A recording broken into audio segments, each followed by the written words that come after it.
Bismillah. Assalamualaikum warahmatullahi wabarakatuh. Waalaikumsalam warahmatullahi wabarakatuh. Bismillahirrahmanirrahim. Alhamdulillahirabbil alamin. Wa bihi nasta'inu ala umurid dunya waddin.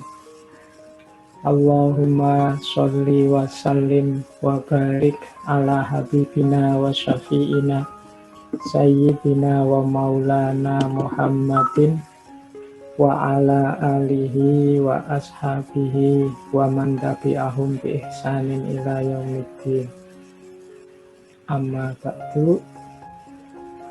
Bismillah walhamdulillah teman-teman. Malam hari ini kita bisa melanjutkan istiqomah kita dalam ngaji filsafat. Malam hari ini situasinya mungkin agak berbeda. Malam hari ini kita laksanakan lewat Zoom. Jadi ya ada kelemahan, ada kelebihannya.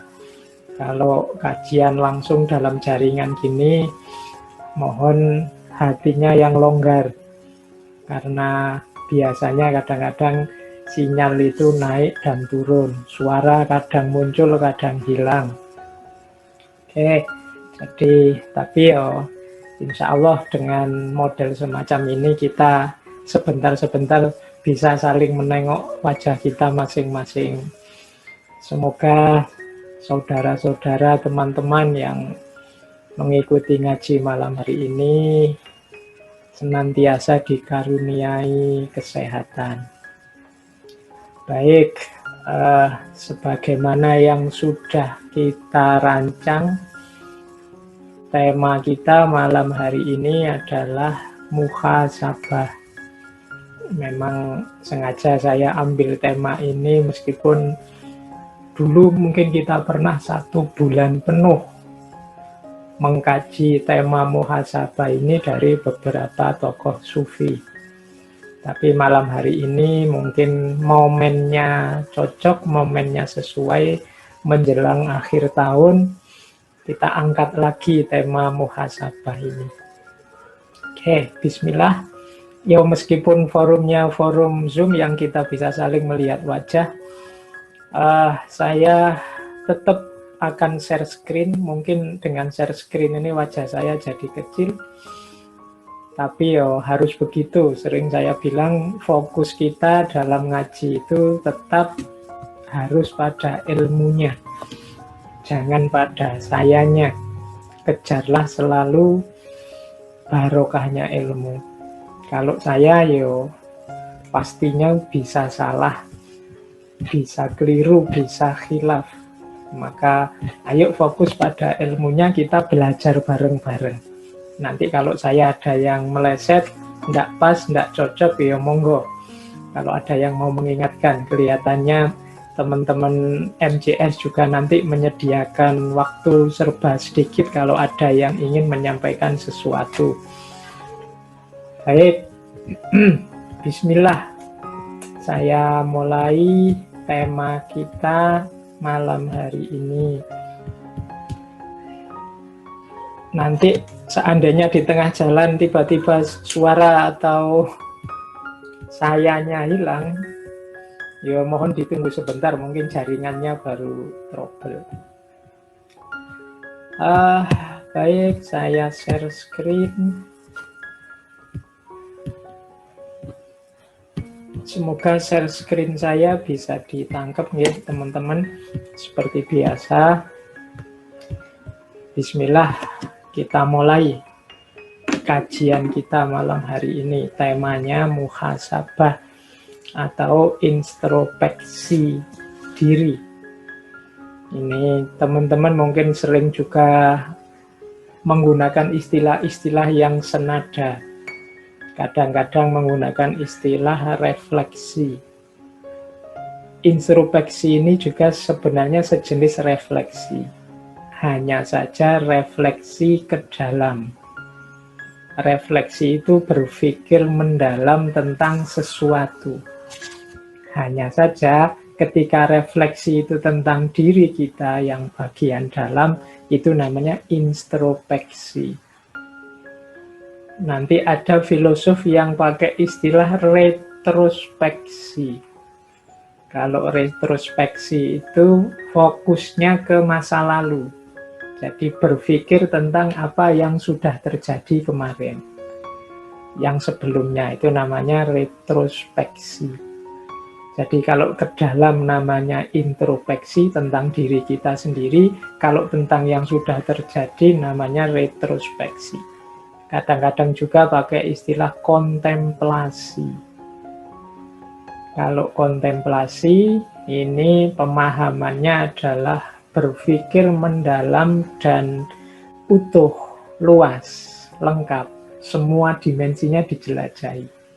Ini biasanya orang menyebutnya kontemplasi.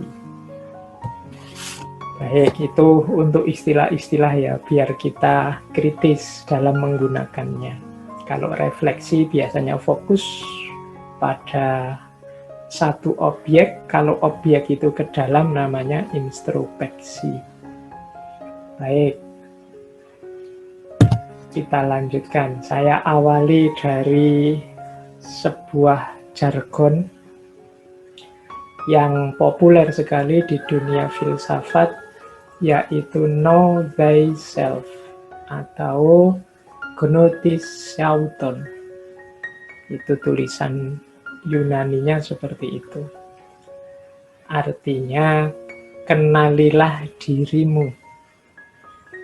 Teman-teman yang fokus ke Islamic Studies mesti ngerti man arofa nafsahu faqad arofa rabbahu. Jadi know thyself itu kenali dirimu, karena kuncinya hidup kita adalah identifikasi kita, pengenalan kita tentang siapa aku. Jadi orang yang tidak kenal dirinya, dia susah untuk bertindak, dia susah untuk bahagia, dia susah untuk mengekspresikan diri, mengaktualkan diri. Wong dia tidak ngerti siapa aku.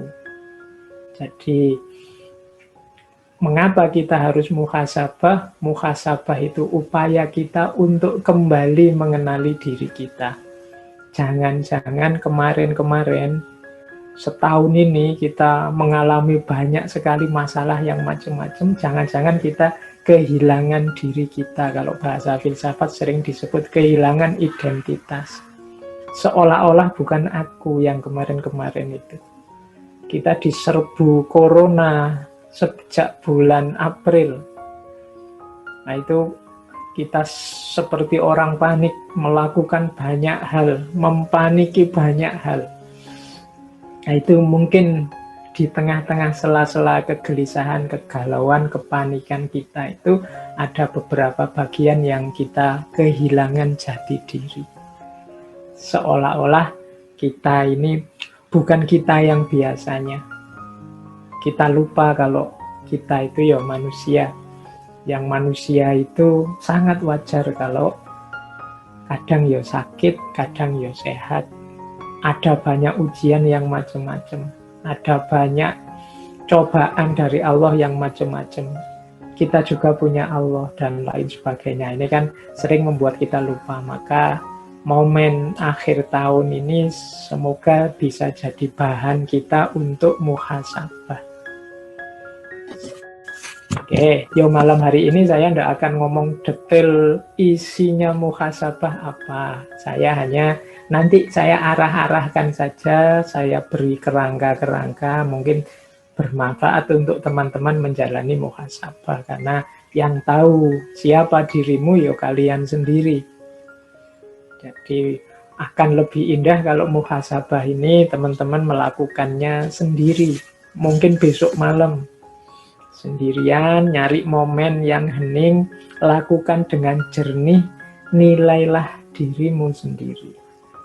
Mungkin kemarin-kemarin kita ini sangat capek, sibuk menilai orang lain. Ayo kita sisihkan waktu barang sebentar untuk menilai diri kita sendiri.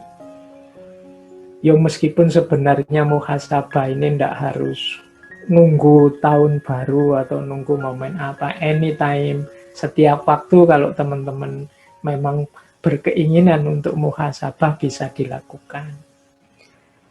Silahkan nyari momen sendiri, misalnya tidak setuju, Pak, malam tahun baru itu kan bukan malam kita, Pak, itu malamnya kelompok sana, bukan. Ya, monggo lah kalau punya pendapat seperti itu, tapi tetap harus punya momen tersendiri untuk muhasabah, menilai diri kita. Karena kalau kita tidak menghitung diri kita, tidak muhasabahi diri kita, khawatirnya kita ini sebenarnya banyak kelirunya tapi merasa benar terus. Sebenarnya sudah keluar jalur tapi merasa masih on the right track. Nah, jadi inilah pertimbangan saya mengapa sebenarnya dulu sudah bolak-balik saya sampaikan tentang muhasabah. Malam ini saya angkat lagi untuk sekedar mereview beberapa materi kita. Siapa tahu akhir tahun ini ada gunanya untuk teman-teman bermuhasabah. Baik, jadi patokannya itu ya, kalau dari filsafat know thyself, ini sebenarnya maksim atau kalimat quotes yang disampaikan pertama kali oleh filosof pertama, yaitu Thales. Tapi kata-kata ini juga dipakai oleh Socrates. Kemudian dipakai juga oleh muridnya Plato. Pythagoras juga memakai ini. Heraklitus memakai ini. Ada lagi filosof yang saya ingat pakai kalimat ini, Solon. Solon ini tokoh yang menjadi founding father-nya demokrasi di Athena. Karena memang kalimat ini khas Yunani kuno. Baik, ini untuk memancing kita saja. Nah, kalau ini dulu saya sampaikan pada sesi muhasabah ketika kita membahas Imam Hasan Al-Basri. Jadi ini kalimat-kalimat dari Imam Hasan Al-Basri. Silahkan teman-teman nanti direview lagi. Dulu kita 1 bulan membahas tentang muhasabah. Jadi menurut Imam Hasan Al-Basri, seseorang tidak akan dapat predikat takwa sampai dia melakukan muhasabah kepada dirinya sendiri lebih ketat dibandingkan seorang teman yang bermuhasabah terhadap temannya. Jadi ini agak berat ini menurut Imam Hasan Al-Basri, justru ini hubungannya dengan ketakwaan. Berarti di antara cirinya orang yang bertakwa adalah dia mampu dan mau melakukan muhasabah lebih ketat daripada ketika dia menilai temannya. Kita ini kan canggih kalau menilai teman. Kita ini luar biasa kalau mengomentari orang lain. Itu kalau tidak percaya ya silahkan cek medsos-medsos kita itu kan perlombaan komentar, perlombaan menilai orang lain secara luar biasa.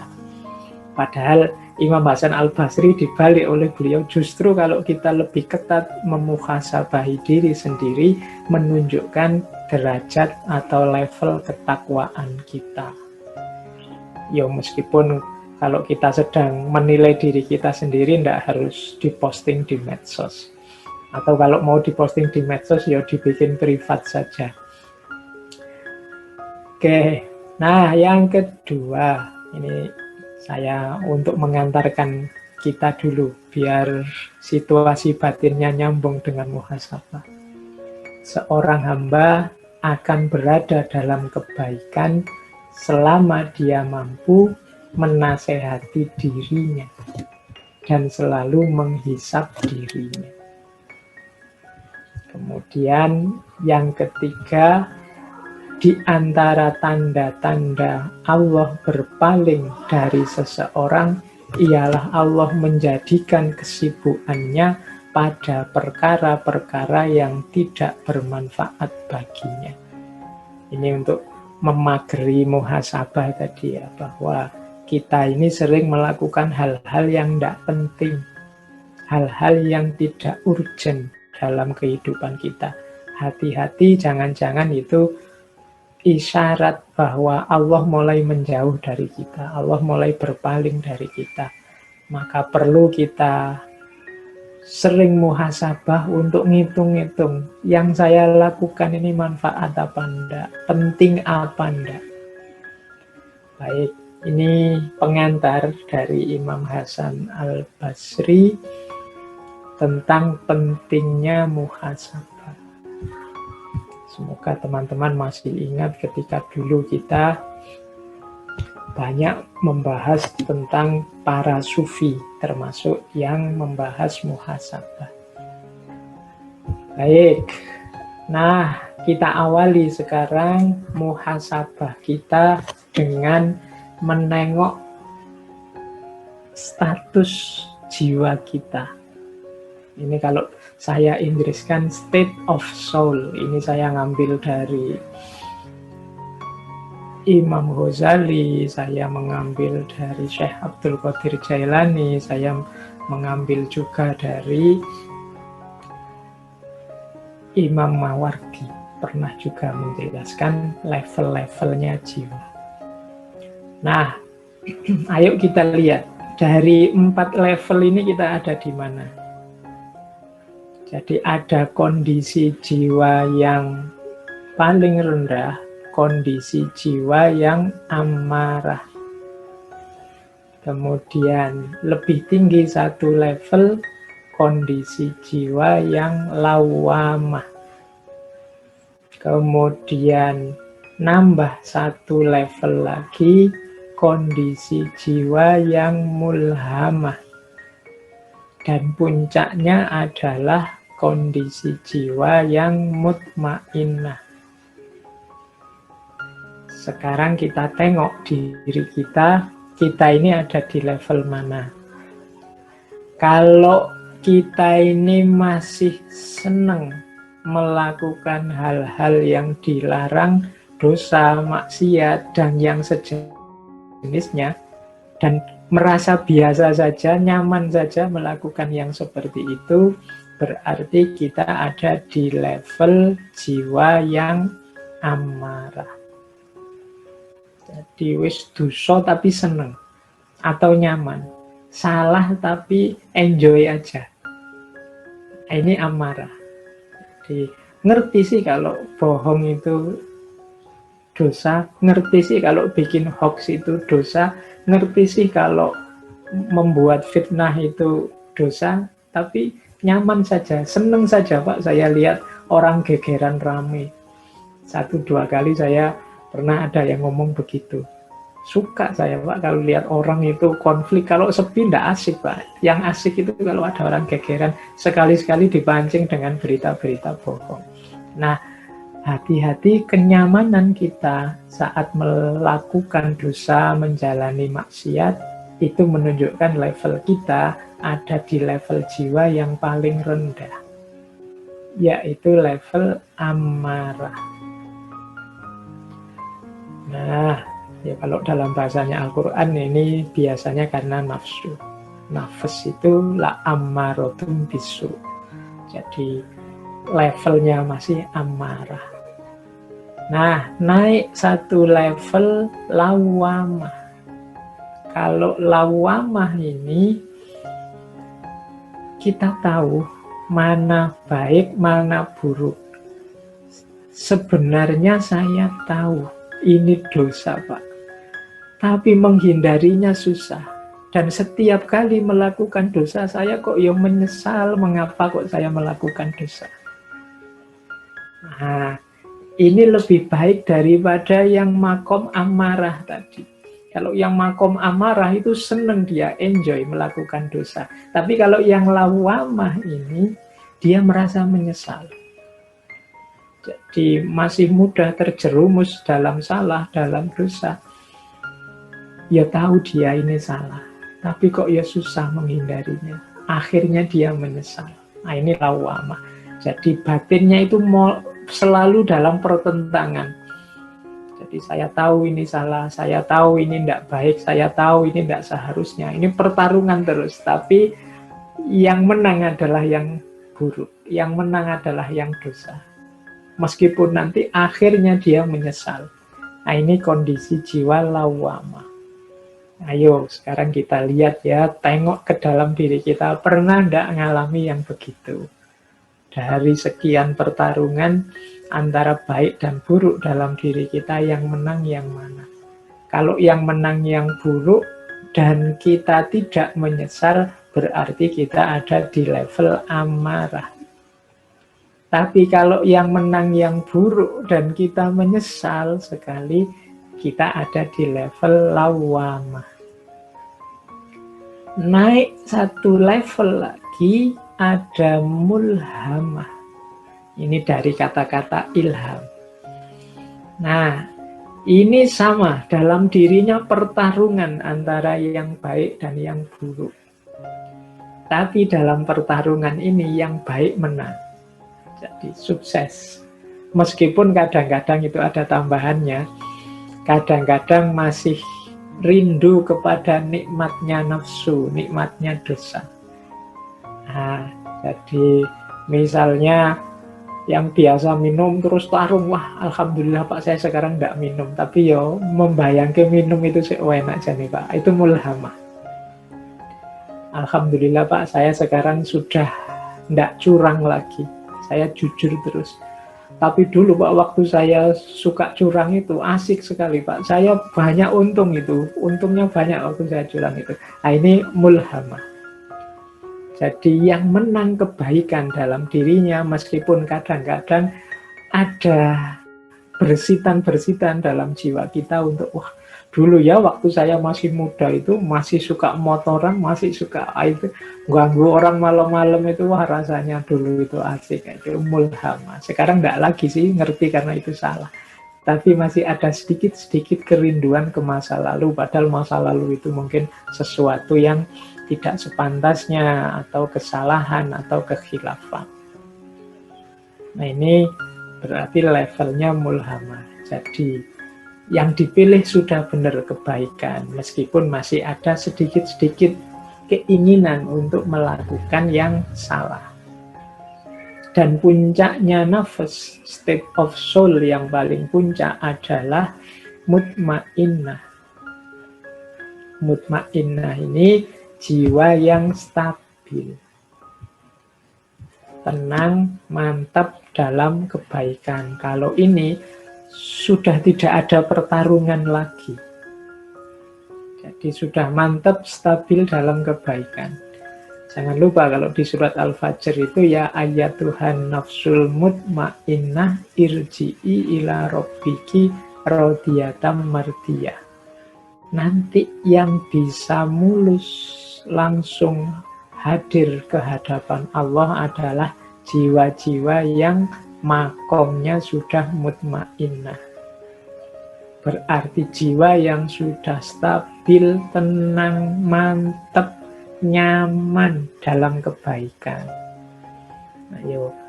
Nah, ini bahan pertama untuk teman-teman besok mungkin mau muhasabah. Ayo dicek level jiwa kita ada di mana. Kita ini masih tergolong amarah, lawamah, mulhamah, atau mutmainnah. Jadi mari sibuk dengan diri kita dulu.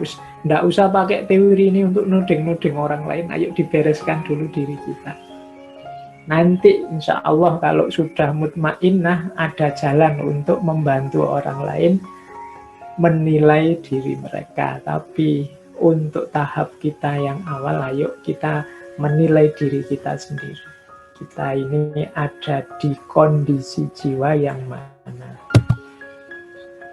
Nah, saya lanjutkan, ini bahan kedua untuk muhasabah kita. Jadi semoga kita tidak lupa hakikat kehadiran kita di muka bumi ini adalah lillahi wa ilaihi roji'un. Sesungguhnya kita ini dulu asalnya dari Allah, kehadiran kita diridhoi oleh Allah, tapi mengemban misi untuk kembali lagi kepada Allah. Nah, manusia dengan segala karakternya, apakah kelebihan maupun kekurangannya, itu membawa misi ilaihi roji'un. Maka semangat muhasabah adalah semangat menilai rute perjalanan kita. Apakah memang rute kita ini sudah lurus ilaihi roji'un? Ibaratnya GPS-nya ini sudah benar enggak, kita ini arahnya nanti akhirnya Allah, atau jangan-jangan kita sudah melenceng jauh, atau jangan-jangan. Nah, jadi bahan kedua untuk muhasabah, ayo dicek perjalanan kita ilaihi roji'un yang benar apa enggak. Semua yang kita lakukan, kalau ini ilaihi roji'un, berarti segala yang kita lakukan harusnya membuat kita lebih dekat kepada Allah. Kayak kalau teman-teman mau melakukan perjalanan, itu kan setiap waktu perjalanan bertambah, kita semakin dekat dengan tujuan. Kalau memang tujuan kita Allah, ilaihi roji'un, berarti apapun yang kita lakukan, baik dalam bentuk kata, perbuatan, pikiran, itu harusnya membuat kita lebih dekat dengan Allah. Berarti perjalanan kita sudah benar. Tapi kalau perjalanan yang kita lakukan malah menjauh dari Allah atau tidak tambah dekat dengan Allah, ya berarti kita salah jalan atau mandek. Nah, bekalnya apa ilaihi roji'un itu di catatan saya ada 4. Ya ini gambar peta lengkapnya, ya manusia itu punya 2 amanah. Yang pertama amanah kehambaan dan amanah kemanusiaan. Menjadi manusia yang baik dan menjadi hamba Tuhan yang baik. Itulah jalan ilaihi roji'un. Yang satu tidak boleh menafikan yang lain. Jadi yang satu dan yang lain saling mendukung. Jadi kehambaan dan kemanusiaan itu seperti 2 sisi mata. Berarti sekaligus saat itu kita juga hamba yang baik. Dan wujud dari seorang hamba yang baik itu manusia yang baik.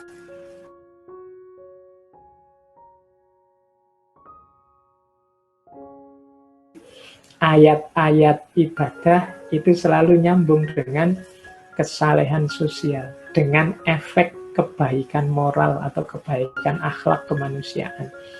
Silahkan nanti diteliti bagaimana puasa itu punya efek menahan diri, bagaimana sholat itu tanha anil fahsya wal mungkar, bagaimana zakat itu membersihkan harta, dan lain sebagainya.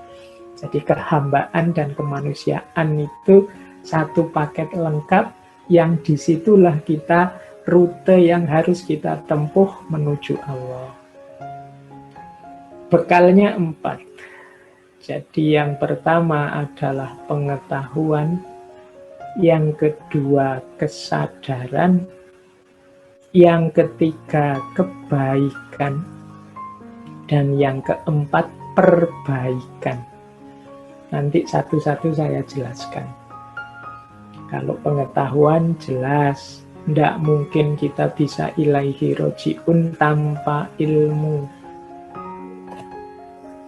Baik, saya lanjutkan lagi. Ini yang pertama tentang pengetahuan.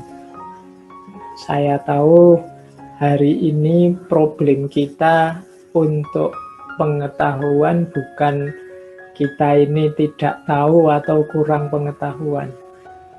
Tapi kita ini hari ini diserbu oleh gelombang pengetahuan yang tidak ada habis-habisnya. Tiap hari kita berhadapan dengan medsos, dengan laptop, dengan HP, bahkan forum-forum kajian semacam ini sepanjang pandemi ini saya kira sudah jumlahnya ribuan. Nah, gelombang pengetahuan yang luar biasa menyerbu kita. Maka menurut saya penting hari ini kita introspeksi dengan, ini saya bawa kategori-kategorinya Imam Ghazali dari Ihya. Jadi mari kita filter pengetahuan, mari kita filter wawasan keilmuan yang menghampiri kita. Imam Ghazali punya kategori ilmu itu ada kalanya mahmudah, ada kalanya madhmumah. Jadi pengetahuan atau ilmu itu punya kategori mahmudah, punya kategori madhmumah.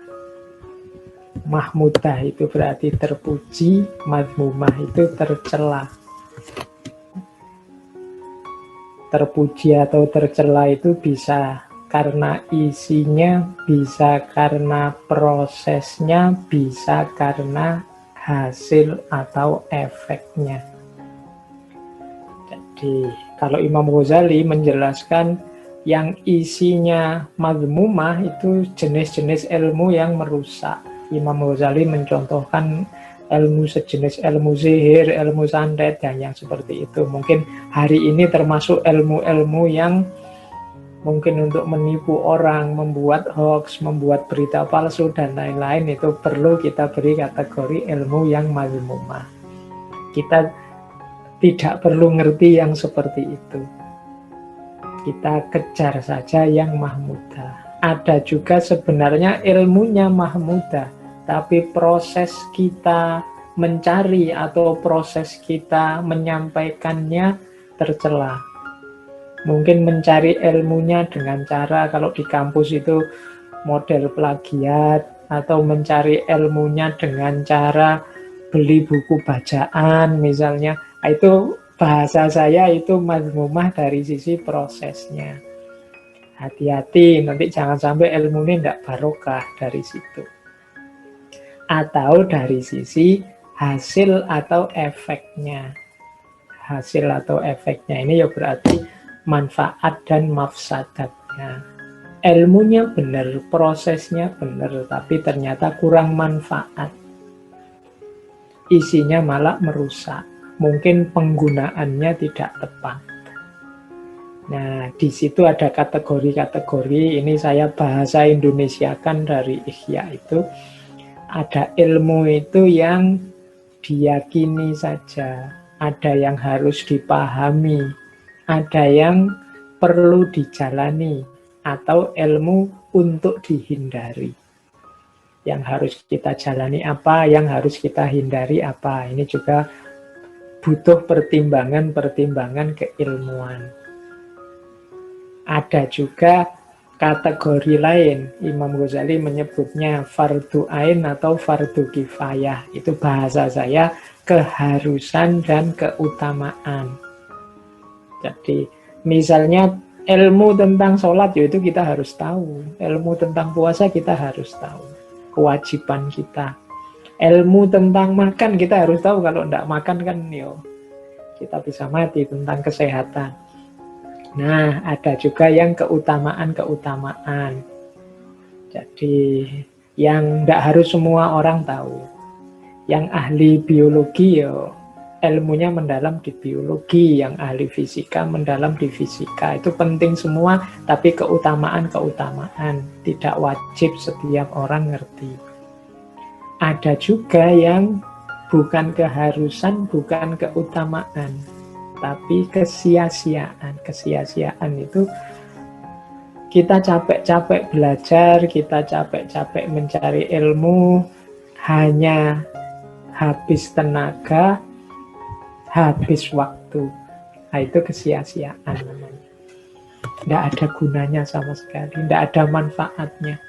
Capek-capek lihat debat, lihat diskusi, lihat TV, tapi kok hasilnya apa? Tidak tahu. Malah tambah sumpek, tambah rusak. Itu kesia-siaan. Jadi, itu 3 kategori keilmuan versinya Imam Ghazali. Jadi ada yang fardu ain, ada fardu kifayah. Nah, yang terakhir kalau ini kita mesti ngerti ya, manfaat dan mafsadat. Ilmu itu membawa kebaikan ataukah membawa kerusakan. Ini juga bisa tergantung isinya, bisa tergantung prosesnya. Ada ilmunya baik, tapi digunakan untuk yang jelek-jelek, untuk yang merusak-merusak, ada juga begitu. Oke, atau Pak ini ilmunya, isinya sebenarnya merusak kok Pak, saya hanya ingin tahu saja, tidak ada gunanya apa-apa. Oh, jangan-jangan itu hanya buang waktu saja, kalau memang begitu, jatuhnya nanti kesia-siaan. Nah, kita sendiri yang ngukur. Nah, muhasabah bidang pengetahuan ini, kita pertama-tama harus bertanya, apakah aku sudah punya ilmu tentang apa yang harusnya aku ketahui? Itu yang pertama. Setelah itu baru yang lain, yang keutamaan. Kemudian boleh ditanyakan wawasan-wawasan, upaya-upayaku menambah ilmu selama ini ada enggak sih yang jatuhnya kesia-siaan? Atau jangan-jangan hanya merusak pikiranku saja. Saya suka sih ikut di grup sana itu, tapi kok yo setiap saya baca isinya diskusi enggak karu-karuan, ngerusak pikiranku saja. Nah, itu kita juga harus waspada. Karena pengetahuan yang kita masukkan dalam diri kita, itulah nanti yang jadi patokan, yang jadi standar hidup kita nanti wujudnya akan seperti apa. Jadi kuncinya ada di pengetahuan yang masuk. Maka jangan sampai yang masuk itu hal-hal yang mazmumah. Alhamdulillah kalau mahmudah. Kita juga harus ngerti mana yang diyakini, mana yang untuk dipahami, mana yang untuk dijalani, dan mana yang untuk dihindari.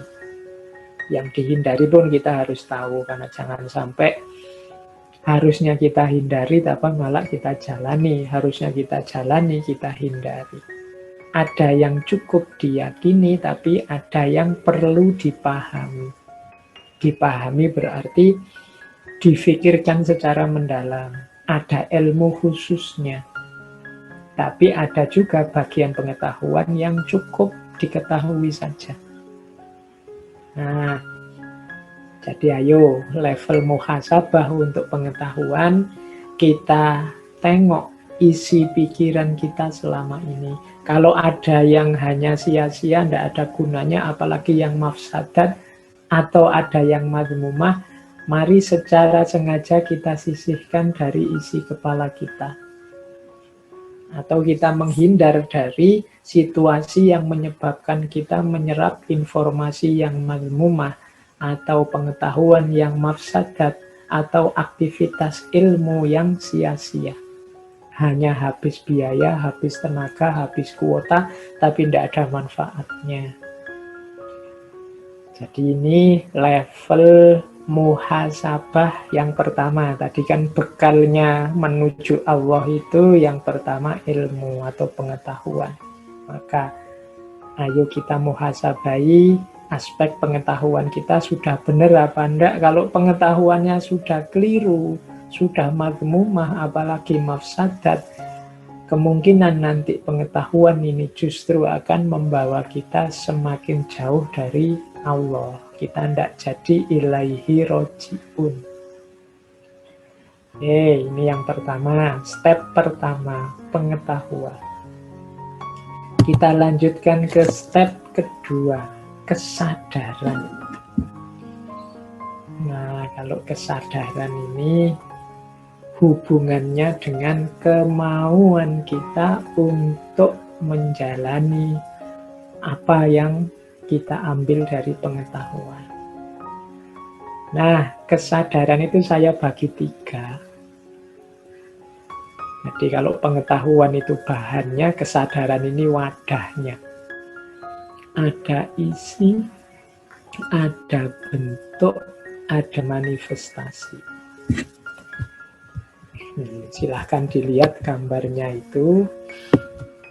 Jadi Mari membangun kesadaran, ayo kita tengok diri kita, kesadaran kita itu isinya seperti apa, bentuknya apa, manifestasinya bagaimana. Kita bahas pertama ya, isi.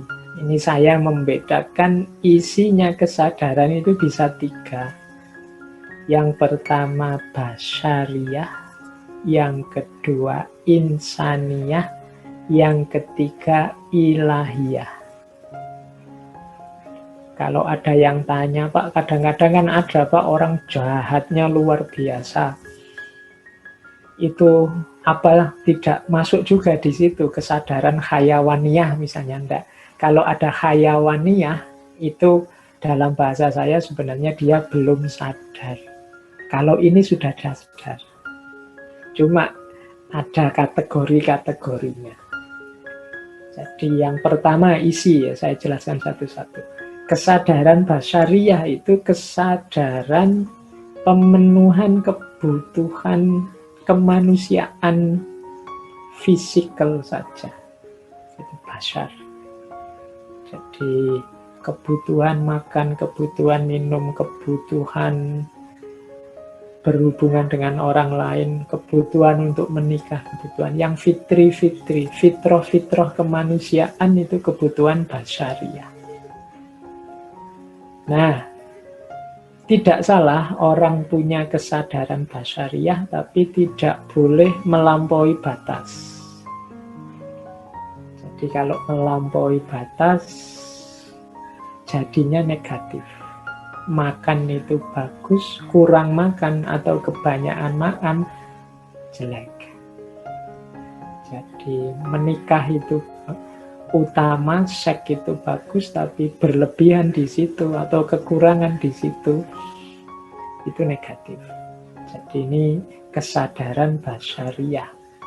Orang tidak boleh berhenti di situ saja harusnya. Tapi itu harus dilewati basyariyah itu. Tidak boleh orang, Pak, saya demi hidup untuk Allah saja saya tidak menikah, Pak. Atau saya tak puasa terus, Pak. Atau saya tak sholat malam terus, Pak. Tidak manusiawi. Kalau tidak manusiawi, bahkan oleh Rasulullah dimarahi. Itu nanti kan ada hadisnya, faman rauliba an sunnati falaisa minni. Wong Rasul juga menikah, Rasul juga tidur, dan juga sholat malam, Rasul juga puasa dan juga buka puasa. Jadi ini kesadaran basyariyah. Dipenuhi secukupnya dan jangan berhenti di situ. Orang yang berhenti di kesadaran basyariyah, ya level kemanusiaan dan level ketuhanannya tidak tergarap. Fokusnya hanya isi perut. Ingin sukses dan berhasil di level kategori-kategori pemenuhan kebutuhan. Biasanya terus berlebihan di situ. Itu level kesadaran basyariyah. Kalau ada orang bilang begini misalnya, loh, saya mencari rezeki dengan segala cara, kadang-kadang bohong itu kan tidak masalah. Ini kan demi anak istri, demi memenuhi kebutuhan dasar dalam keluarga misalnya. Orang yang pikiran semacam ini, kesadarannya berarti levelnya masih basyariyah. Jadi ya, hanya di level materi saja, pemenuhan kebutuhan fisik saja. Tidak salah, tapi dia belum utama. Itu ya, masih lebih bagus daripada orang yang kesadaran hayawaniyah. Yang kesadarannya, kalau bahasanya Al-Quran, bahkan asfala safilin, lebih rendah daripada binatang. Basyariyah ini sudah kesadaran kemanusiaan, tapi fokusnya hanya pada aspek duniawiyahnya saja. Nah, naik satu level ada kesadaran insaniyah. Ini sudah masuk kesadaran kemanusiaan yang lebih tinggi. Sudah masuk dimensi ilmu, sudah masuk dimensi budaya, akal budi, peradaban.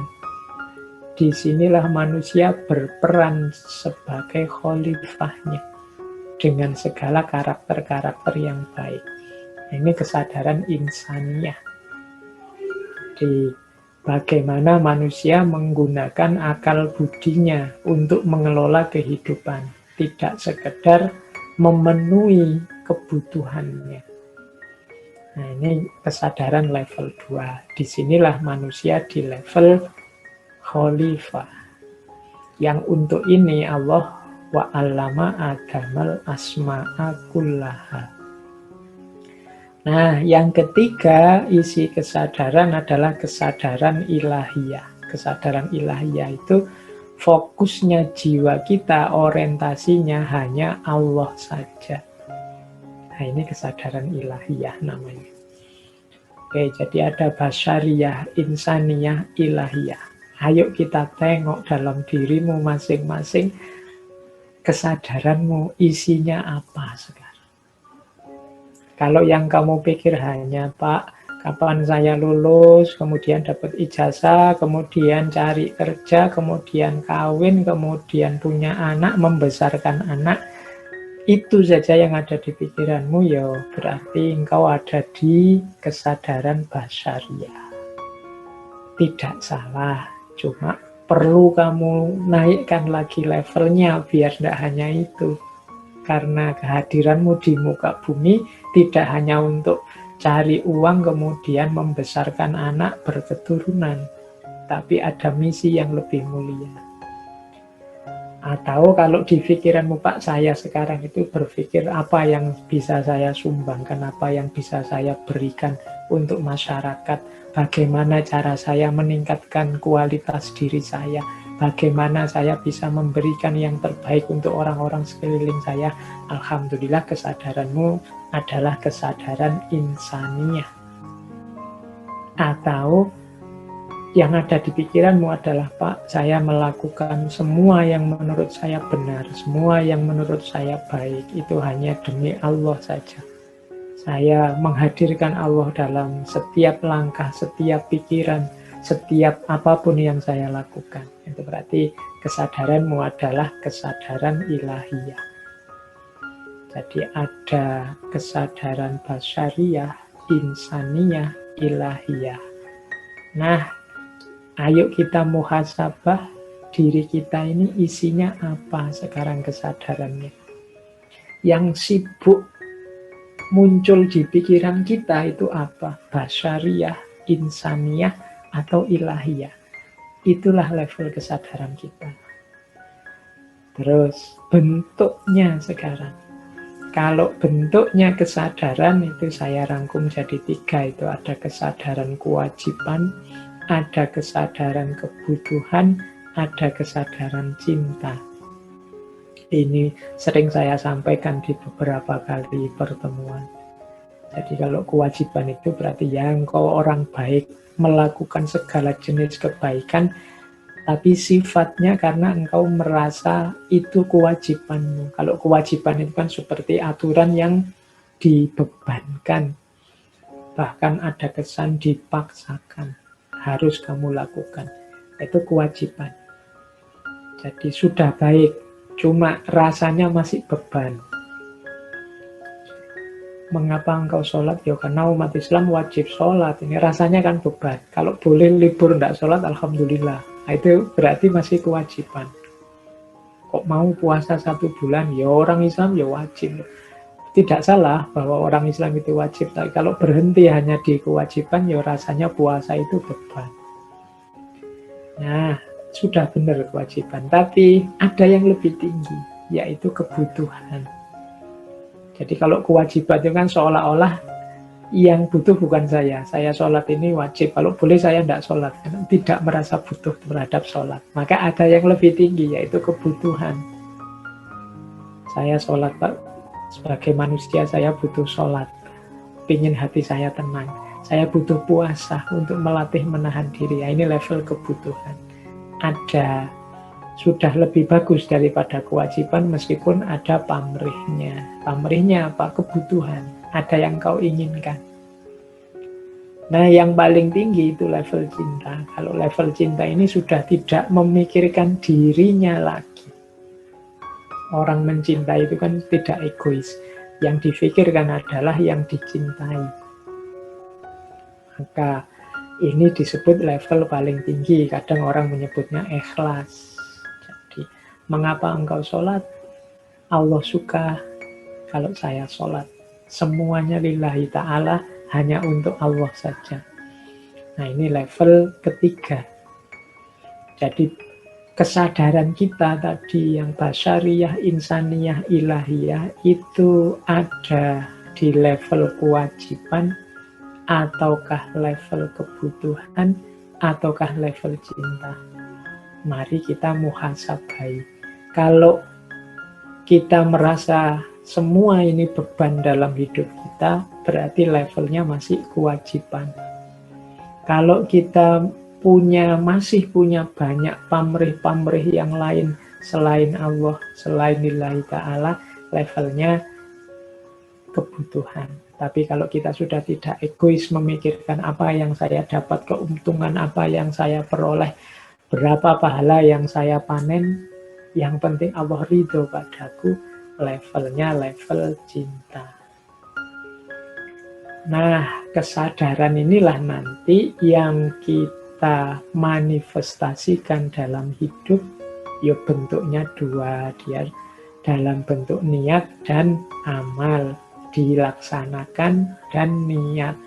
Kalau orang kewajiban, niatnya ya level kewajiban. Kalau orang kebutuhan, niatnya level kebutuhan. Saya sedekah biar dapat balasan dari Allah 70 atau 700 kali lipat. Itu levelnya level kebutuhan. Tapi kalau lillahi ta'ala, niatnya ya level cinta. Cara memahaminya begitu. Nah, ayo kita muhasabai kebaikan-kebaikan kita, tindakan-tindakan yang kita anggap kebenaran, kebaikan yang selama ini kemarin-kemarin kita jalani, itu jenis kebaikan basyariyah, ataukah insaniyah, ataukah ilahiyah. Kemudian kita jalankan kebaikan itu sebagai kewajiban, atau untuk memenuhi kebutuhan, atau representasi dari cinta kita kepada Allah. Nah ini mari kita muhasabah ya, level ya yang saya sebut pertama berarti level yang rendah, tambah naik, tambah tinggi. Kalau yang kejahatan, keburukan ya tidak kita sebut di sini. Kalau teman-teman masih menemukan keburukan, ya berarti itu pertama-tama yang harus dibersihkan. Tidak saya bahas, berarti itu levelnya belum sadar. Makanya butuh pengetahuan. Kalau orang sudah tahu, biasanya sadar. Nah, saya lanjutkan biar tidak berlama-lama. Kalau sudah sadar kan terus dijalani kebaikan. Kalau ini aktivitas konkretnya. Yang tadi pengetahuan aktivitas inteleknya, kesadaran aktivitas batinnya. Nah, sekarang konkretnya. Kadang-kadang kita menyebut ini dengan istilah amal soleh.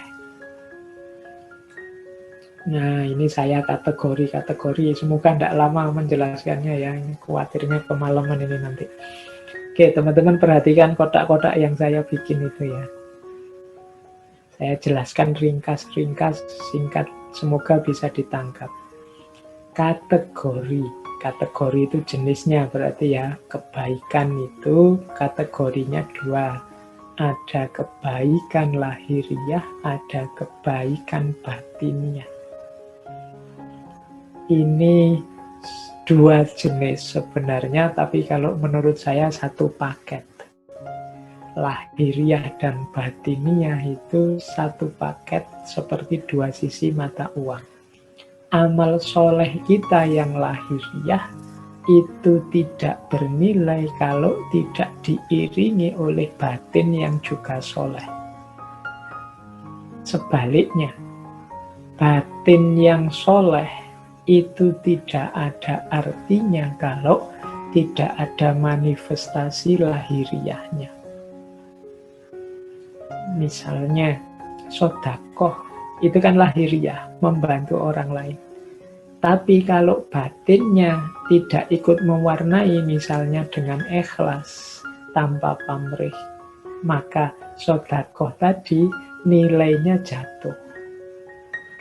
Mungkin jadinya hanya untuk riya, mungkin jadinya sumber kesombongan karena kehilangan aspek batinnya, yaitu ikhlas.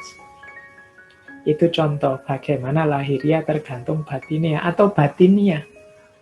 Apa wis batinnya, misalnya Pak, saya itu orang yang dermawan loh Pak, itu batin yang baik kan. Tapi batinmu yang baik, yang kamu klaim sebagai dermawan, itu tidak ada gunanya kalau tidak ada bukti bahwa kamu suka berbagi dengan orang lain secara lahiriah. Pak, saya itu muslim yang baik loh Pak, sayang dengan saudara. Oh, itu kan kualitas batin. Tapi kualitas batin ini kan nanti pasti kelihatan di level lahiriahnya. Kalau engkau memang penyayang dengan saudaramu, engkau muslim yang baik, yang menjaga ukhuwah misalnya, keluarnya pasti tidak mungkin isinya caci maki, tidak mungkin isinya fitnah, tidak mungkin isinya saling mencari kesalahan. Nah, ini batiniah yang termanifestasikan dalam lahiriah. Makanya saya sebut meskipun dua jenis yang berbeda, amal soleh yang lahiriah dan batiniah, tapi ini seperti dua sisi mata uang yang saling menyempurnakan. Jadi sama ya Pak, kan sering saya ilustrasikan seperti teman-teman kalau sedang jatuh cinta itu loh, batinnya cinta.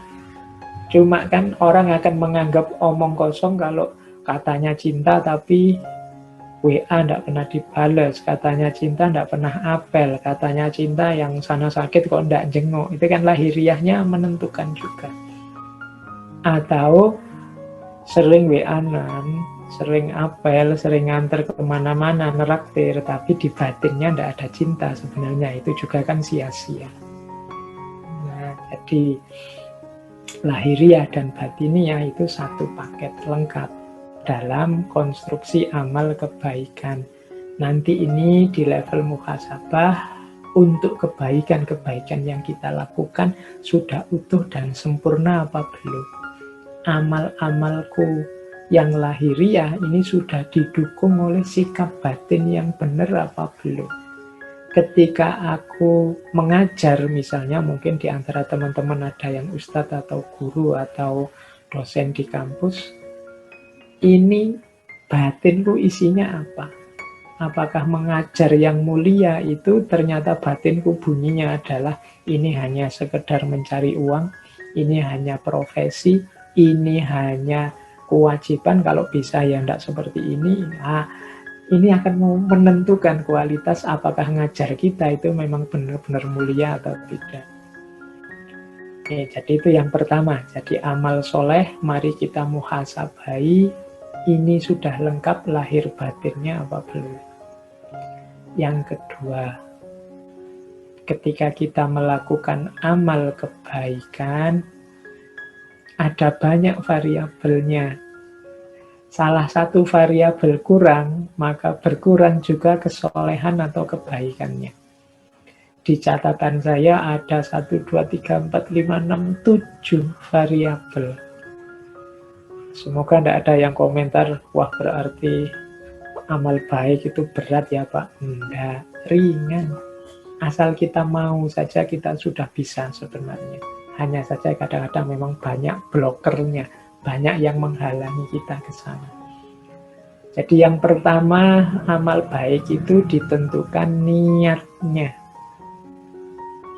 Kemudian yang kedua, kalau niat ini jelas ya, saya tidak perlu menjelaskan. Niatnya jelek ya akan merusak semua amal. Faman kana hijratuhu, kalau di hadis itu kan ila imro'atin yang kihuha, untuk mungkin niatnya biar dapat pasangan perempuan, atau niatnya dunia yusibuha supaya dapat dunia, dapat banyak harta, atau dapat, dan bukan karena Allah, ya nanti hanya itu yang dia dapat. Jadi niat menentukan hasil.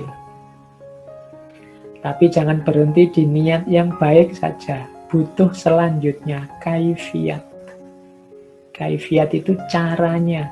Tidak cukup niat baik, butuh juga cara yang baik. Nah, jadi niatnya membantu, aktivitasnya sedekah, tapi caranya sambil menyakiti. Kalau bahasanya Al-Quran, sodakotin yatba'uha adza. Sedekah yang sambil menyakiti, mungkin sambil menyebut yang disedekoi dasar orang miskin. Kalau tidak karena saya dan seterusnya, itu kaifiyatnya salah, maka rusak kesolehan. Jadi niatnya harus baik, caranya harus baik. Membasmi kemaksiatan oke, menghalangi kemungkaran oke, tapi kaifiyatnya harus baik. Kalau tidak akan lahir amal soleh. Jadi yang kedua kaifiyat kunci. Yang ketiga dan keempat akhlak dan adab. Akhlak itu etika, adab itu etiket. Akhlak itu situasi batin yang bermoral, adab itu manifestasi sopan santun lahiriah. Ini juga jadi kunci. Akhlak dan adab. Jangan lupa juga doa. Doa masuk di situ dalam rangka apa? Amal baik itu sudah bagus. Tapi ketika kita merasa bahwa kuncinya adalah di kekuatan kita, kuncinya adalah keberhasilan amal itu karena kita pinter, kita mampu, kita bisa, maka amal baik akan jadi blunder yang justru menjatuhkan kita, menjauhkan kita dari Allah, karena di situ muncul bibit kesombongan. Kesombongan itu bisa dieliminasi dengan doa. Dalam arti apa? Kita berdoa semoga Allah memberi daya untuk kita melakukan kebaikan. Semoga Allah membawa hasil yang semakin dekat dengannya, sesuai yang kita inginkan. Semoga Allah meridhoi. Nah, ini menunjukkan bahwa nanti kalau berhasil, Allah lah yang membuahkan keberhasilan itu, bukan karena saya. Maka amal harus selalu diiringi doa. Berdoa berarti sadar bahwa kita ini punya banyak kelemahan dan kekurangan. Tanpa intervensi, tanpa bantuannya Allah, kita bukan apa-apa. Jangan lupa juga amal baik harus istiqomah. Istiqomah itu berarti continue, tidak angin-anginan. Kalau pas lagi sadar, lagi tobat, solehnya luar biasa. Tapi kalau pas lagi kumat, menjengkelkannya luar biasa. Tidak istiqomah. Istiqomah jadi kunci. Dan yang terakhir tawakal. Tawakal itu apapun hasilnya, kembalikan lagi semua kepada Allah. Tidak komplain, tidak marah, tidak kecewa. Apapun yang diterima, kembalikan semua pada Allah, itu namanya tawakal.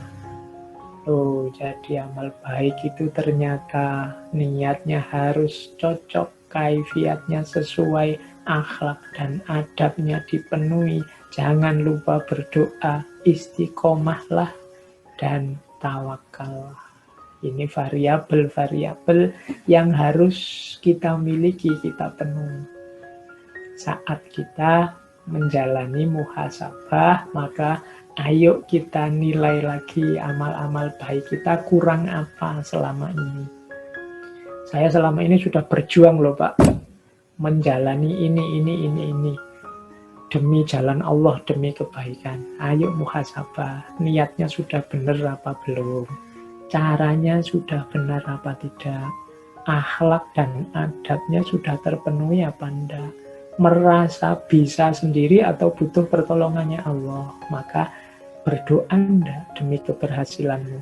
Istiqomah enggak? Atau jangan-jangan kalau pas menguntungkan mungkin ada hasilnya, ada bayarannya mau. Kalau enggak mau, enggak istiqomah. Dan yang terakhir tawakal. Tawakal itu berarti apapun hasilnya tidak kecewa, tidak marah, tidak sedih. Semuanya diserahkan kembali kepada Allah. Nah, terus orientasinya. Kalau ini untuk kita menghitung-hitung tadi ya, kita ini ada di ikhlas apa enggak. Orientasi tindakan. ada tindakan itu, amal soleh itu yang normatif saja. Normatif itu berarti hanya kewajiban, menjalani norma, menjalani aturan. Puasa karena perintah Al-Quran, sholat karena perintahnya Nabi, dan seterusnya. Itu tidak salah, cuma ya levelnya kewajiban, normatif.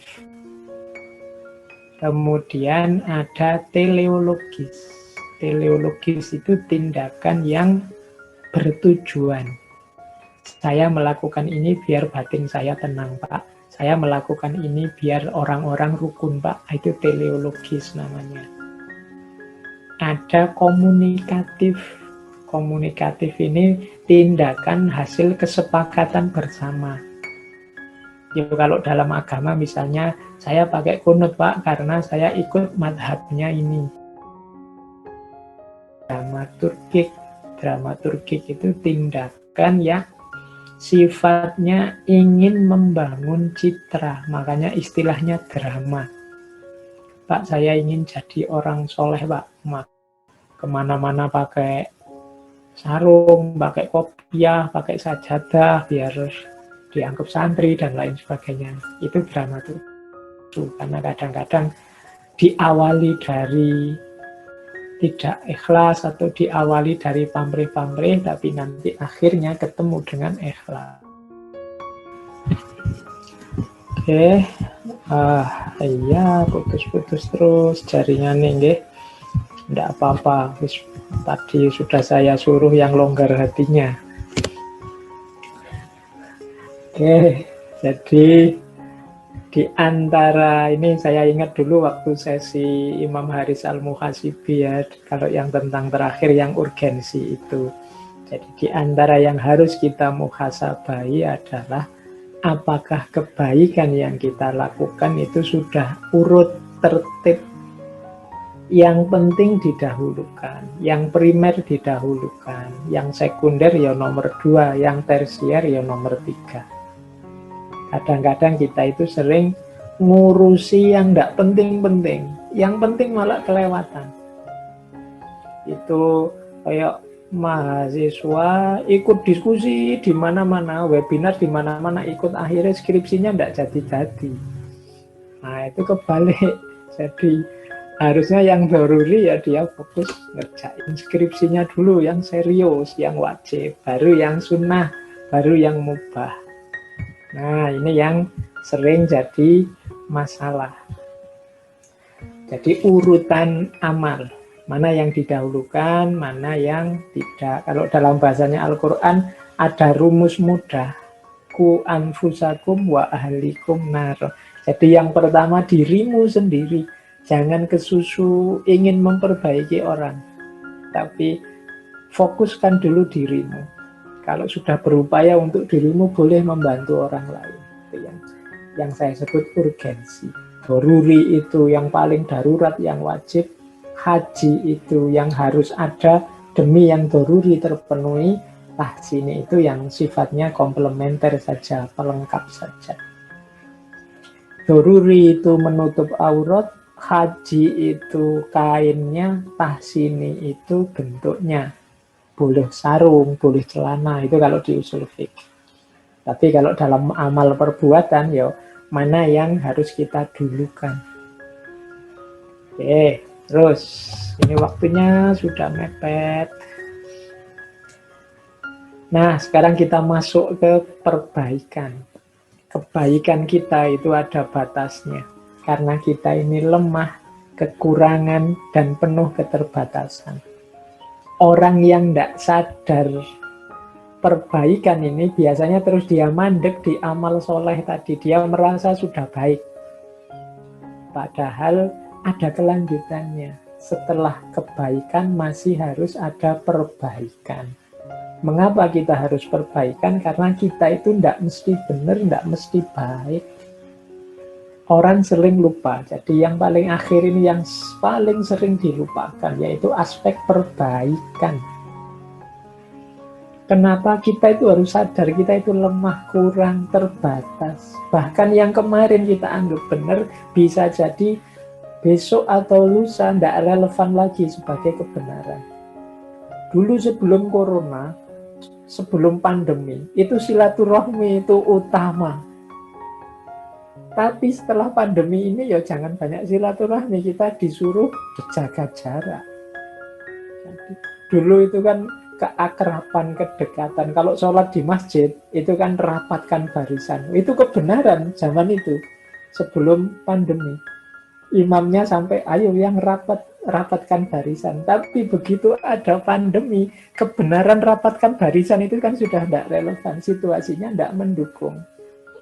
Disinilah gunanya kita masuk ke level perbaikan ini, yang sifatnya terus-menerus.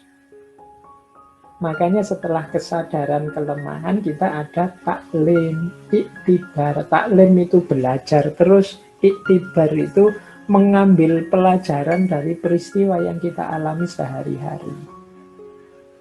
Setelah itu muhasabah, menghitung loh hasilnya taklim sama iktibar itu nanti jadi bahan muhasabah. Nah, dari situ kita terus taubat, tazkiyatun nafas. Kita bersihkan yang keliru-keliru, kita singkirkan yang tidak cocok. Kalau sudah bersih, kita jalankan yang lebih baik. Itu yang saya sebut islah. Amal baik, orangnya disebut muslih, yang melakukan perbaikan. Jadi kita ini harus selalu jadi selain mukmin, kita juga harus muslih, orang yang melakukan kesolehan, melakukan islah. Nah, ini sebelum kita akhiri, saya tidak tahu, mungkin masih ada waktu serba sedikit nanti untuk sedikit tanya jawab. Jadi inilah teman-teman, ayo kita muhasabai diri ya. Ini level-level prosesnya untuk perbaikan. Jadi yang paling dasar tetap ya dosa. Masih banyak tidak dosa-dosa yang kita lakukan. Jadi level perbaikan yang ini adalah tentang dosa. Yang paling dasar. Kalau masih banyak dosa ya berarti kita masih harus sibuk membereskan tentang dosa ini. Nah, setelah dosa beres, dalam arti kita bukan orang yang banyak melakukan dosa atau tidak ada lagi dosa-dosa yang secara sengaja serius kita lakukan. Mungkin ada yang kecil-kecil tidak sengaja. Berarti kita sudah sukses di level perbaikan pertama. Mari naik satu level lagi. Yaitu apa? Sirna segala keterikatan di luar diri. Ini saya pakai kata-kata sirna. Biar teman-teman tidak terlalu merasa tinggi. Kalau dalam bahasa Arab itu biasanya pakai istilah fana. Jadi fana itu sirna. Makanya fana fillah itu orang yang sirna di dalam Allah. Nah, ini level-levelnya fana. Fana paling dasar adalah sirnanya segala dosa. Setelah itu apa? Sirnanya segala keterikatan duniawi di luar diri. Jadi kita tidak lagi terikat dengan harta, tidak lagi terikat dengan jabatan, bahkan anak, istri, keluarga. Tidak terikat itu maksudnya tidak segala-galanya demi harta, segala-galanya demi jabatan atau anak atau keluarga. Tidak. Jadi sudah bisa menomorsatukan Allah. Sudah tidak lagi terikat oleh hal-hal yang sifatnya duniawi. Ini level 2. Ada level ketiga, yaitu sirnanya kesombongan diri. Sirnanya kesombongan diri ini biasanya orang yang sudah sukses di level pertama dan level kedua perbaikan, begitu dia sukses, wah saya sudah tidak banyak dosa lagi, saya sudah tidak terikat lagi dengan hal-hal yang duniawi. Kemudian dia merasa, alhamdulillah aku sukses, aku bisa, aku mampu, berarti aku ini hebat, berarti aku ini orang pilihan, berarti aku ini orang yang besar, berarti macam-macam. Itu biasanya tantangan selanjutnya adalah dirinya sendiri atau ego. Jadi, nah, setelah mengalahkan dosa-dosa kegelapan, kemudian mengalahkan dunia di sekelilingnya, kemudian yang ketiga adalah mengalahkan egonya. Baru kemudian puncaknya adalah semuanya sirna kecuali Allah saja.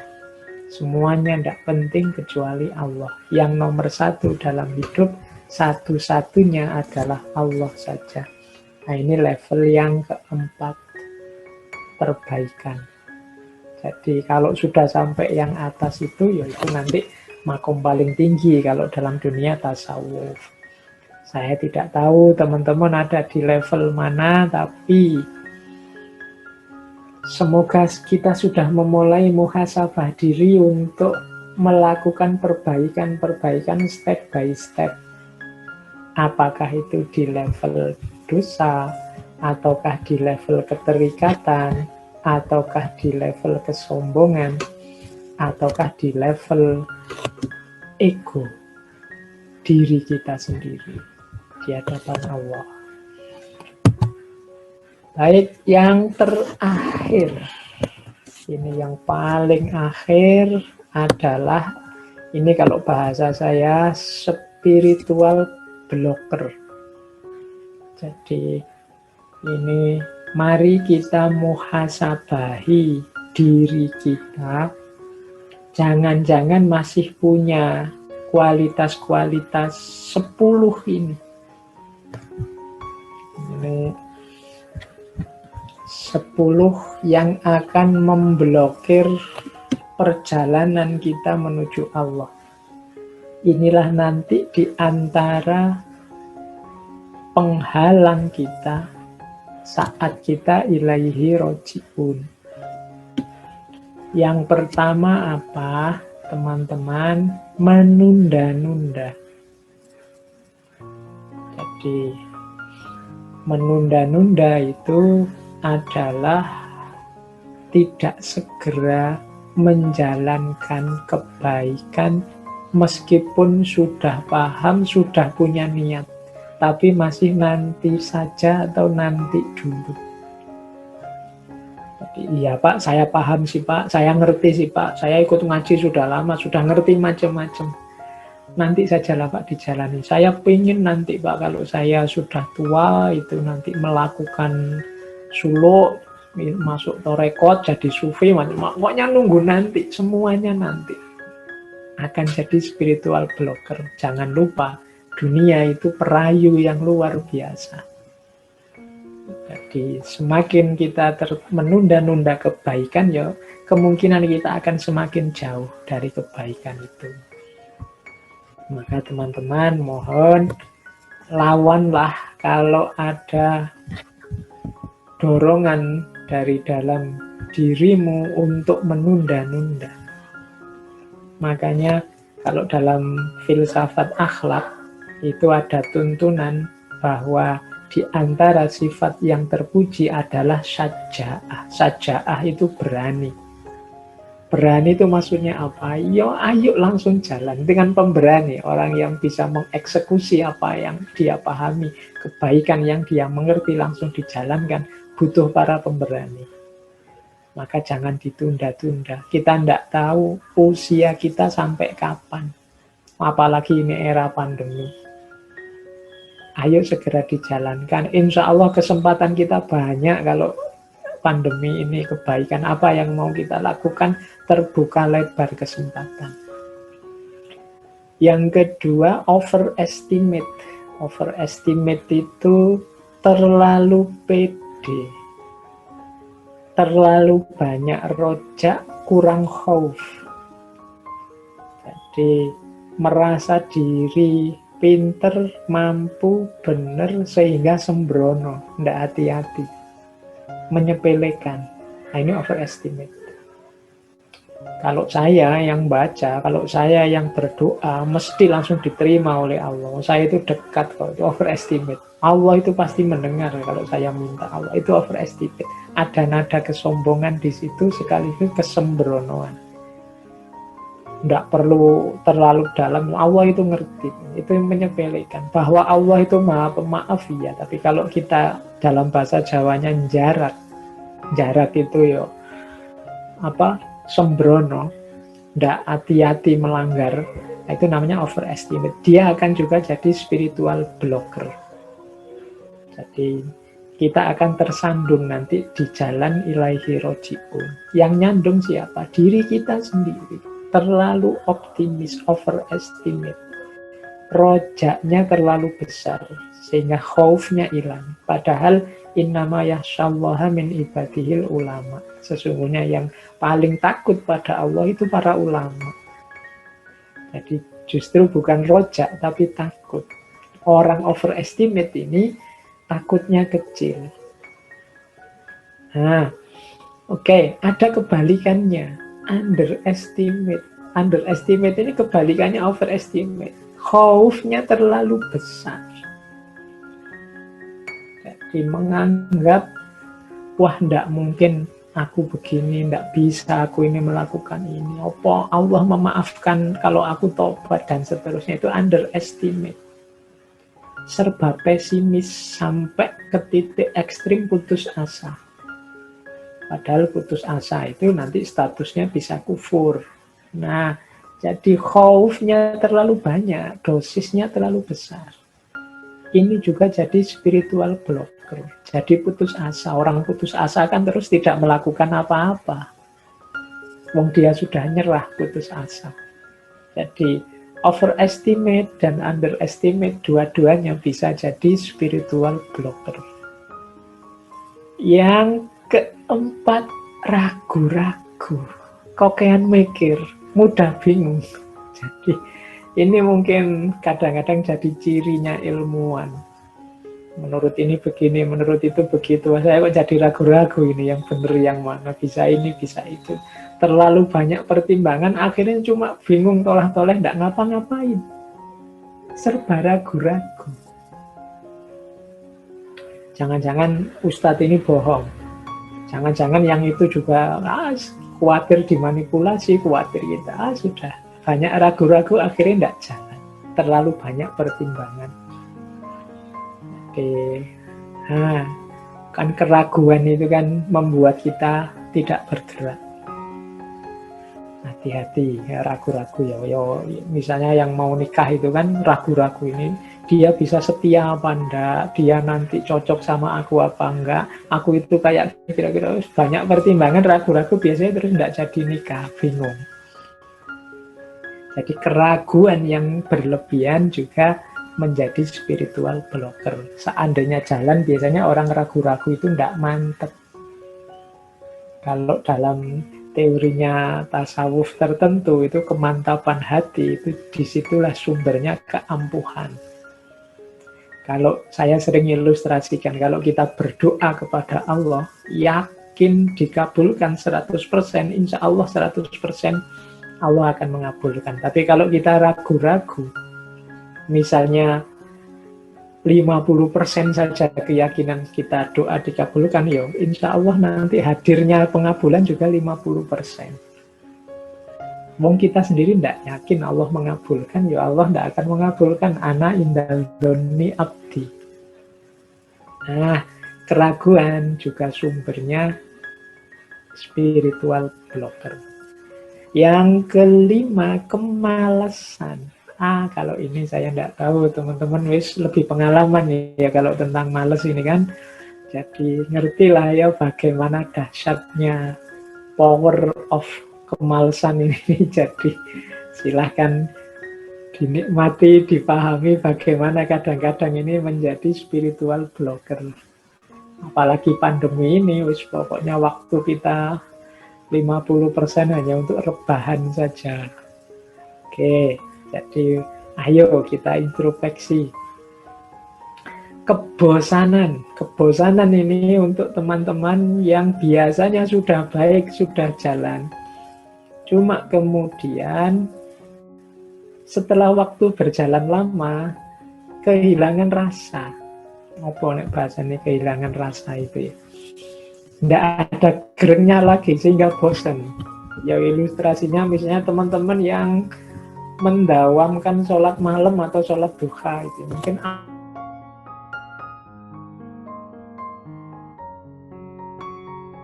rasanya sama sekali. Nah, itu kebosanan. Makanya sering sekali saya tekankan ayo istiqomah, ayo istiqomah. Karena kebaikan itu di tengah jalan akan ketemu dengan kebosanan. Ketika kita mendawamkan, mengistiqomai lawan ini, karena dia juga akan jadi spiritual, dia akan menghalangi jalan kita menuju Allah. Nah, yang selanjutnya keterikatan. Kalau ini tidak harus saya jelaskan detail, di banyak sesi sudah saya jelaskan bagaimana semakin kita terikat oleh banyak hal, ya semakin kita tidak akan fokus untuk kembali kepada Allah ilaihi roji'un. Kemudian yang ke-8, pamrih duniawi. Ini juga sama seperti keterikatan. Targetnya hanya duniawi. Jadi capek-capek tahajud targetnya adalah biar kaya. Targetnya adalah biar dapat istri cantik. Targetnya adalah biar lulus ujian. Ya sampai di situ saja perjalananmu. Kalau hanya pamrih keduniaan. Kemudian kurang bersyukur. Isinya sambat, isinya mengeluh. Ini jadi spiritual blocker. Pandemi ini saya lihat ya, orang itu isinya mengeluh. Oke ya, jadi kurang bersyukur juga jadi spiritual blocker. Orang selalu mengeluh, menganggap bahwa Allah sudah kehilangan Rahman Rahimnya. Padahal dalam Al-Quran kan jelas, la in syakartum la azidannakum wa la in kafartum inna adzabi lasyadid. Orang yang kurang bersyukur, orang yang tidak bersyukur, itu bahkan oleh Allah akan diazab. Inna adzabi lasyadid. Tidak hanya dianggap salah atau dihentikan nikmatnya, tapi oleh Allah akan diazab. Maka jadilah hamba yang bersyukur. Apapun keputusan yang terjadi, berarti itu keputusannya Allah dan kita ridhoi. Dan yang terakhir, su'udzon. Su'udzon itu prasangka buruk. Pada apapun, pada siapapun, termasuk pada Allah. Ini juga spiritual blocker. Jadi, menganggap, wah ini Allah ini mesti sedang marah sama kita, murka sama kita. Wah, Allah sedang tersinggung ini Allah. Nah, ini su'udzon. Kita ini dibenci mesti oleh Allah. Ini su'udzon. Pada Allah, pada manusia juga begitu. Menganggap orang jahat, menganggap orang ini rusak, menganggap orang ini menginginkan keburukanku, dan lain sebagainya. Ini su'udzon. Ini juga spiritual blocker. Jadi teman-teman, di antara bahan muhasabah untuk besok malam, menurut saya antara lain bagi yang masih mahasiswa, kalau ide atau pesimis atau ragu-ragu atau males atau bosenan atau kamu sibuk dengan yang lain, terikat dengan yang lain, atau kamu punya pamrih, komplain terus, kurang bersyukur, apalagi suudzon, ya studimu akan susah selesai. Itulah spiritual blocker menurut saya. Maka silahkan dimuhasabai. Kalau saya bilang tadi, yang saya sampaikan malam hari ini ya cuma wadah-wadahnya, kerangka-kerangkanya. Teman-teman nanti yang mengisi sesuai situasi masing-masing.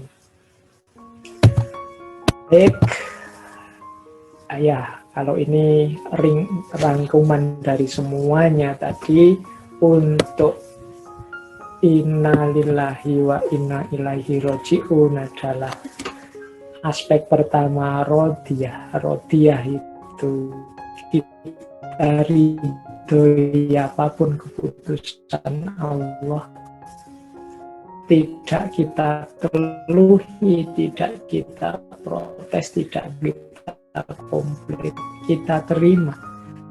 Kalau bahasanya Nietzsche itu jasagen, mengiyakan hidup.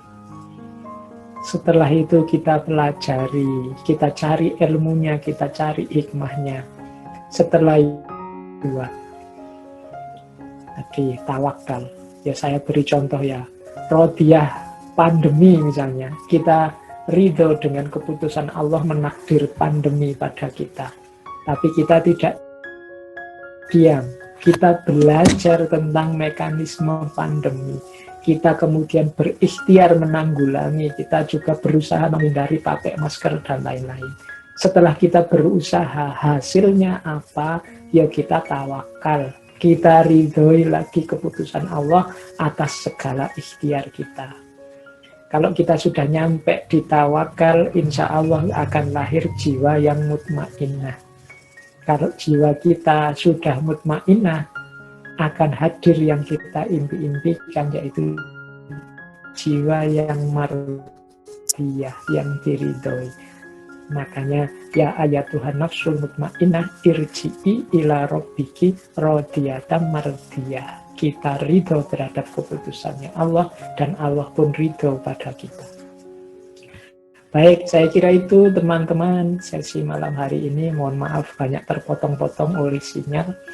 Jadi inilah kelebihan sekaligus kekurangannya sesi model live semacam ini. Semoga semuanya bisa memaklumi.